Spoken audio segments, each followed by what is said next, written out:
The North American F-82 Twin Mustang was an American twin fuselage fighter that was designed at the end of World War II.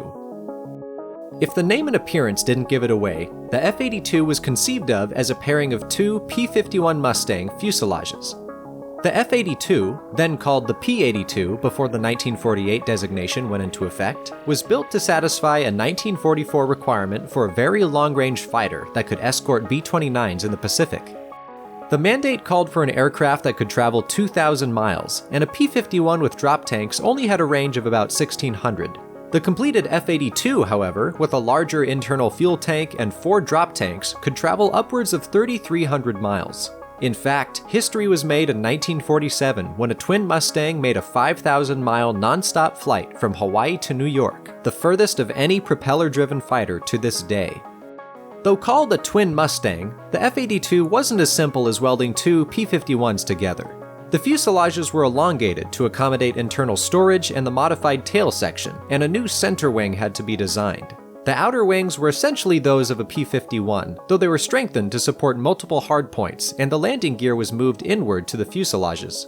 The main armament was also moved to the center wing, which housed 6 50-caliber machine guns. In lieu of drop tanks, the F-82 could carry a 1,000-pound bomb at each hardpoint, for a total of 4,000 pounds of bombs. It could also be fitted with 25 5-inch rockets.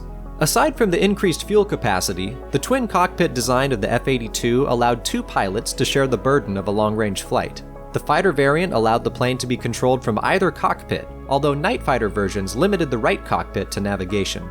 Initial versions of the F-82 were powered by the same license-built Rolls-Royce Merlin engine that powered the P-51, but after the war, the British imposed a $6,000 royalty on each engine, and the US opted instead for a new Allison V12. The twin engines together generated 3,200 horsepower, propelling the F-82 to a stunning 465 miles per hour. Although commissioned during World War II, the first F-82 prototype wasn't accepted until August 30th, 1945, just 3 days before the official Japanese surrender. It was nevertheless put into production, but with the advent of jet power, the F-82 was the last propeller-driven fighter to be ordered by the US Air Force. It entered service in 1946, only to be retired in 1953 in deference to the jet-powered F-86 Sabre and F-94 Starfire. Nevertheless, the F-82 did see combat during the Korean War, and the first 3 North Korean aircraft destroyed in the conflict were shot down by F-82s. The twin Mustang had the misfortune of being the pinnacle of piston aircraft design in the rising age of jet propulsion, and it remains a unique bookmark in the history of aviation. And that is the F-82 Twin Mustang in a nutshell.